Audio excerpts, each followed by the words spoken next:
Good day to you. God bless you. Say, welcome to the Truth and Light Ministry.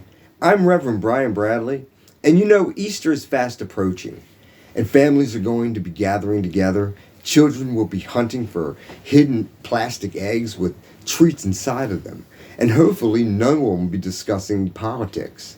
But nonetheless, some of us will be sacrificing their time and energy cooking a feast for what will seem like an entire army. And even though you're worn out and you're exhausted from all the work you put into that feast, and as you sit around the table and you thank God for the meal you are about to that you just prepared, and you watch your loved ones dig in, you think to yourself, wow, the sacrifice I made was worth it. And it was worth it, beloved, because your sacrifice was given out of love. You know, let's talk about sacrifice for just a moment, because everyone knows the sacrifice that Jesus made dying on the cross for us, but I'm not sure any of us are aware of the extent of suffering and pain that Emmanuel, God with us, endured for us at the hands of the Roman soldiers. But you know, his trauma and stress started in the garden, when Judas led the soldiers to him and betrayed him with a kiss. Not only was he betrayed by Judas, there was also violence that ensued by his disciples when the high priest's servant's ear was cut off. And although Jesus himself allowed himself to be arrested and demanded that the violence stop, his disciples ran away, leaving him alone with the soldiers. You know, Jesus sweated blood. And there is an actual medical condition where a person can be under so much stress that the small capillaries under the skin burst and you sweat blood, which is exactly what happened to Jesus. And as a human, knowing what he was about to go through, he must have been feeling an incredible amount of stress, which began his tribulation. So let's get into the sacrifice that he made for us. Let me explain what Christ was put through to save us from being judged harshly for our sins. The scourge. The scourge involved the use of a short whip with metal shards and pieces of bone woven into the leather straps, which was used to come across the back and shoulders. You know, the first few passes would tear through the flesh, and then you would get into the muscle and bone. With that, you were going through the blood vessels, and he would be losing an incredible amount of blood the entire time. The crown of thorns. You know, the plant that was described had a very long thorn, not the little thorn that you would typically think of on a rose bush, but the thorn on this plant was 1.5 to 2 inches in length.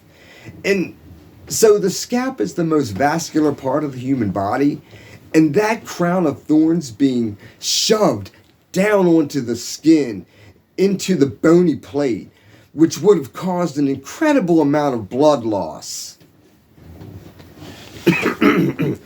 You know, people have died from a single scalp wound, let alone having dozens of these long thorns shoved into the scalp. The crossbar. The crossbar that Jesus carried weighed at least 110 pounds. And of course his arms were spread out, tied to the crossbar, set across his shoulders. And when he fell, he would have needed help getting up. And when he fell, it would have been on his chest. And that could account for a coronary event. You know, anatomically, the wrist is part of the hand. And where they placed the nail in the wrist sits the median nerve, which would have been crushed or severed, which would have caused an incredible amount of pain. So every time he took a breath in, it would be pressing down on spiked feet. And then as he exhaled, he would have been hanging on spiked arms. So with every breath he took, he was alternating from excruciating pain to excruciating pain. You know, and even if the survived the crucifixion, He would have had to survive a lethal injury from a spear to find out if he was still alive, which is described as a loss of water and blood, which meant that his lung was pierced.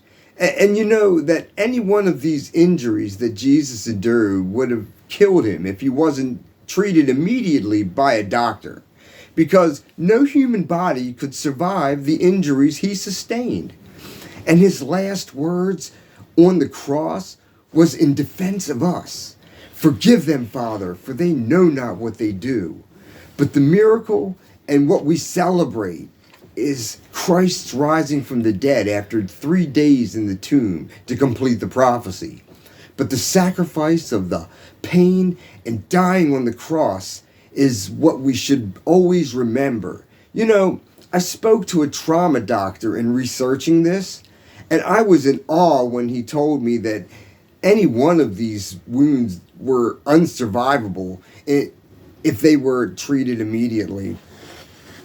So, this Easter, after all the fun and games, I hope you'll take a little time to tell your children what the true meaning of this day is and why we celebrate this day.